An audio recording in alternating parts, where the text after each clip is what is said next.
चुकीच्या पंचनाम्यांच्या आरोपांमुळे कृषी सहाय्यकांचा कार्यभार काढण्याची शेतकऱ्यांची मागणी। जळगाव जामोद मराठा दर्शन न्यूज। येनगाव शिवारातील कृषी सहाय्यक एम.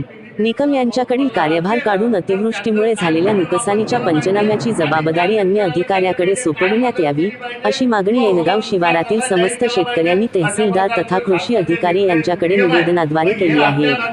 निवेदनात शेतकऱ्यांनी म्हटले आहे की कृषी सहाय्यक एम. निकम यांच्याकडे सध्या अतिवृष्टीमुळे झालेल्या नुकसानीच्या पंचनाम्याची जबाबदारी आहे। मात्र यापूर्वी कांदा, हरभरा तसेच इतर पिकांच्या नुकसानीच्या पंचनाम्यांमध्ये खऱ्या नुकसानग्रस्त शेतकऱ्यांना वंचित ठेवून मनमानी पद्धतीने लाभ दिल्याचा आरोप करण्यात आला आहे।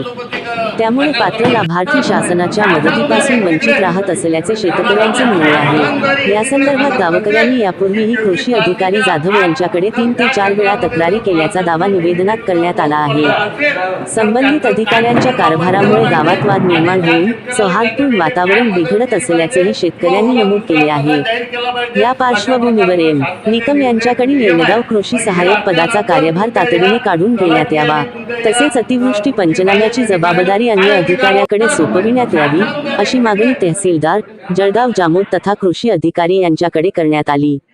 यावेळी दत्ताभाऊ पाटील, आशिष वायजुडे, रामराव वायजुडे, वासुदेव वायजुडे, विठ्ठल मानकर, संतोष वडनेरकर, विलास कोकरे, भीमराव वाघ, संतोष भारसाकळे, देवमन दाभाडे, अरुण वायजुडे, मंदाबाई मारुडे, दिगांबर वायजुडे, अरविंद वायजुडे, राजू भारसाकळे, मरी दाभाडे, जगन्नाथ वायजुडे, बळीराम मानकर, समाधान मानकर, भारत इंगळे, हरिदास हेलुडे, प्रकाश सरदार यांच्यासह शेकडो शेतकरी उपस्थित होते।